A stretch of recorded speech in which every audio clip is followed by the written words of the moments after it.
All right, guys, check it out. You guys have been asking to see my haircut on the channel, so today is your lucky day. I got my guy JT. He's gonna be giving me a full haircut, breaking it down for you guys. Now, keep in mind, he does not do YouTube for a living, so I'm gonna have to walk him through adjusting the camera and trying to cut one side at a time and all those different things. And I don't know how well he's gonna be able to elaborate what he's doing, so I'll probably be talking to him as well and kind of talking through what we're doing. But I hope you guys enjoy the video. I hope we can get enough content for you guys to see my haircut. But anyway, I'm gonna hop in the chair and let's get to it. So I think I want to do, you'd be the judge, but I think the back is long enough to leave, like round the bottom out. Yeah. Shape it a little more because it's obviously like way long at the top and short here. So shape it more, a little bit flat, get into the sides a little bit more, get kind of back to that mohawk somewhat look. Yeah, make sure you turn me around and get this for a thumbnail with this goofy looking hairline.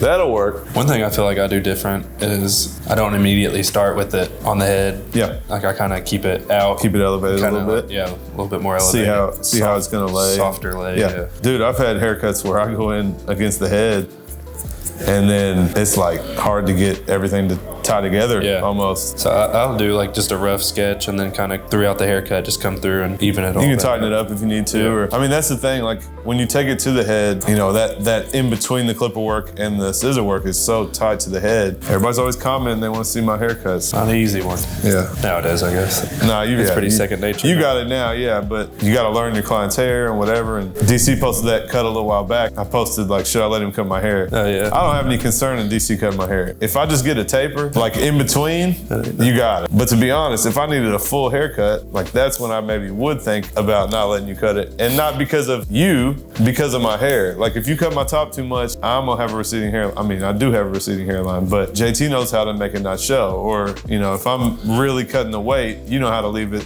I mean, your hair's the same way. It's like, I don't like it cut. I like it grown out, but I need it cut. And like the last time you did it, it was money. And he wouldn't necessarily know how to do that. Or say you come in and just clip or over comb it or whatever. Like it can easily be not what I was going for. But at the same time, I honestly don't really care at the end of the day. Like I've just about let everybody cut it. Don't really care. My people know how I cut, so they're gonna be familiar with what you're doing. Yeah. Like sectioning down the middle. Dude, that is long. All right, so you guys know he is just connecting the top to the first weight line on the sides. And he's got most of my length from the middle left alone because of my receding hairline. He's gonna kind of tackle that last. I'll probably do my hairline. I like to do it myself, and everybody's always afraid to get into it too much. So I usually do my front hairline myself, but this will set everything on the sides and we'll finish the top. I was watching Nomad Barber get a Julius Caesar haircut. Oh yeah? He's still doing the YouTube going places and getting tested? Yeah. I don't think I'd seen one of his forever. He's kind of got more into AMSR stuff now. Yeah, I still need to do that. I need to get somebody in here. I love it. That's down to sit in silence and do a whole haircut with the clippers clicking and buzzing and the scissors. Matter of fact, let's see if you guys like this.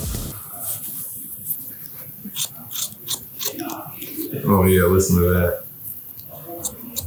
Yeah, guys, these are 6.5 inch fan blade scissors. They look slightly different. I don't know exactly what the whole purpose is, but they are super sharp, and I'm testing them out to see, I guess, if they want to bring them to market. FreshShears wants to put them out. And I just dropped a video on my FreshShears if you guys didn't see it and you want some more info on like these scissors or the 5.5 inch scissors that he was just using. I got my full breakdown on all of my shears that I use. All right, y'all, JT, rookie mistake. He's not a YouTuber. He forgot to hit record on this other side. So we did a whole spiel talking about his fade steps, but we're gonna go over it again. So what I was saying is he's gonna start traveling with me and helping me teach my classes because he cuts a lot like me. At least whatever I teach, he will be able to go around and assist and kind of reiterate for people. So he does have some slight differences though, so I wanted him to break down kind of his fade steps and what he may do different than me. The first similarity, I guess you would say, is he is starting out with a large guard just like I would and clearing out this whole panel, and then he'll work his way down before he gets to those fade steps, and then that's where he's gonna be slightly different. So I will let him elaborate on that.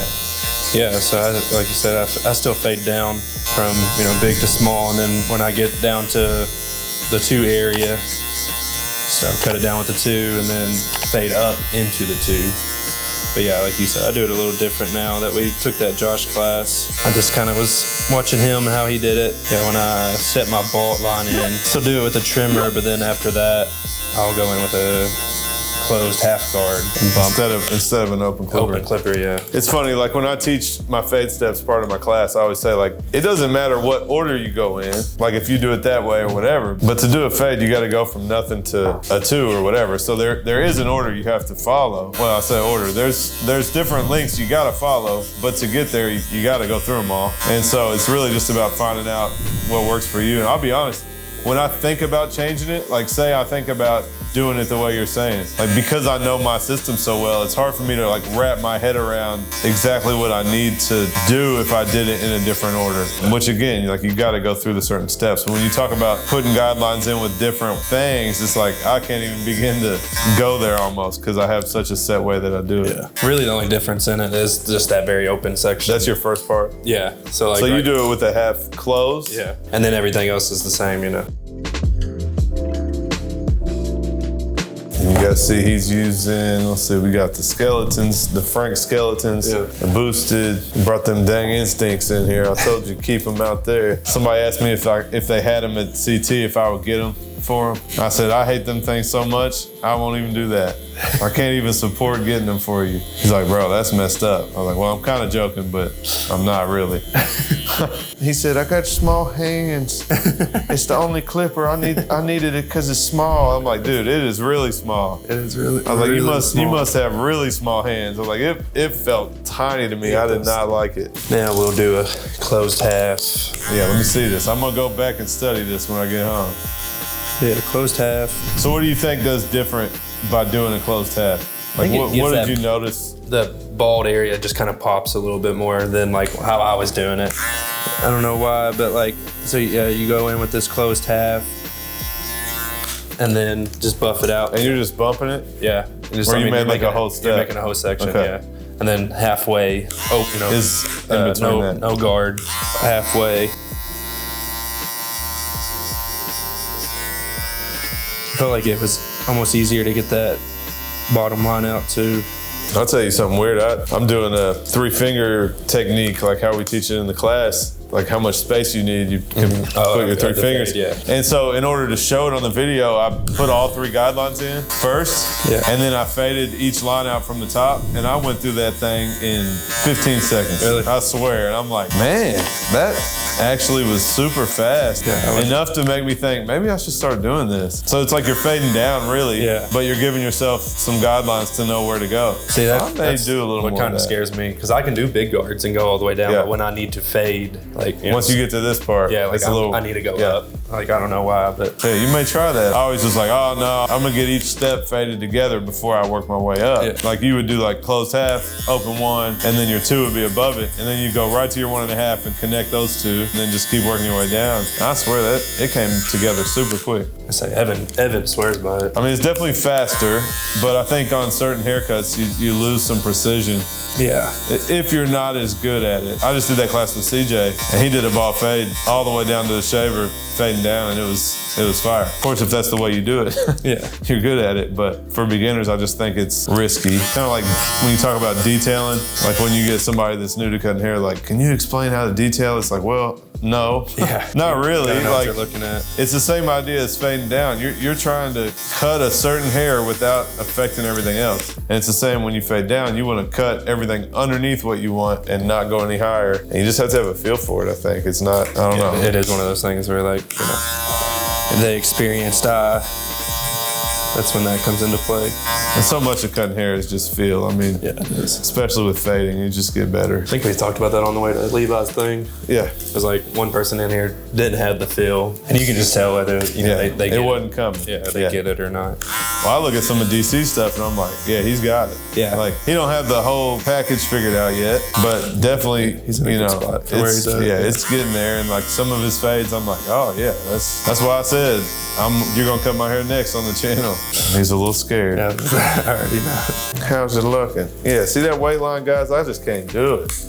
I just cut it out. I just blend it out every time. Like, and some people would say that looks terrible. I've had so many people be like, can you like fade that out? But when it's styled, it's money, but it's just hard to do. So explain that again. I do the perimeter with scissors, and really, like, I went in with the 6, but I would have felt comfortable going in with the 4 immediately, and you just I mean, you're cutting the hair, yeah, but then you're rocking out of it. And you're just, I mean, like following that shape and it's leaving it heavy like that. Yeah, because that's, I mean, that's wild looking.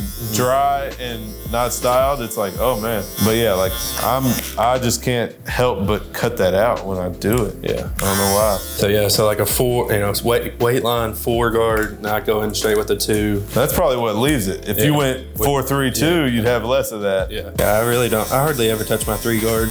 Unless, you know, they say they want a 3 on the sides. Yeah. Or something, you know. Let me get that 3 on the sides. Gotcha. I don't have many of those. 3 back and sides. Yeah. Oh yeah, that's enough in the back. That's got a nice little shape to it. I was gonna leave, I mean, I kind of cut around here, but it all kind of flares out right here. Yeah, I don't know if you like that or not. Yeah, it's fine. I mean, I was gonna leave it. That double crown. My poor son, he just walk around with his hair sticking up all the time. She's like, is that gonna do that the rest of his life? I'm like, yeah, somewhat. I mean, Probably so. once you get old enough to shower in the morning, then you can manage it. Yeah. But if you sleep on it, yes. Oh, dude. If you look at all kids' haircuts in general, and mom always says, well, it just sticks up all, well, that's because he sleeps on it after a bath at night. Dude, that's an ox. You know what I mean? Well, I mean, that's fine. Understand that, understand that, like, the reason you can style your hair is because you wash it in the morning. You know how you had me sectioned at the beginning? Yeah. That's what I look like when I wake up, because it pushes all to the middle and I wake up with like my corners showing. But yeah, people don't grasp that, like, if you sleep on hair, like literally bedhead, like that's what it's gonna look like in the morning. So there's obviously gonna be enough there for a fact. Yeah. It's lower on that side. I do it every time I do it. All right, guys, so like I said, everybody is a little afraid to get into this front hairline, so I'm gonna hit it one more time. You guys can see it's just a little long in the middle right there. So we'll just take this basically just straight across. I was talking with him about, it's just almost easier for me to do myself because I can see it from straight on. And everybody's kind of afraid to give me an actual hairline. So I've been doing my own front fringe hairline for a long time. And JT was, you know, it's a whole nother job to record content, make sure the camera's on. But he got it done, guys. I hope you guys enjoyed the video. Just gonna touch this up. We'll throw some product in here. Check out the finished product. All right, guys, I tried to give myself a little spin in the chair. Hope you guys liked the cut. I hope you guys learned something, saw a little different way to do things. He definitely got me in there. I can barely see it, but I definitely think I like it. Leaving the back a little bit different. I used to have the flip out at the back. I was kind of tired of that, but I do like this mohawk shape. We got the fang back in the front, and you guys can see nice little burst fade, high taper, whatever you want to call it on the sides. Kind of got my mohawk back. So anyway, guys, I hope you guys enjoyed this video. Everybody wanted to see my haircut, so there it was for you guys. Make sure you guys hit that thumbs up. Leave me a comment down below. Let me know what you think of this cut. I'll catch you guys next time.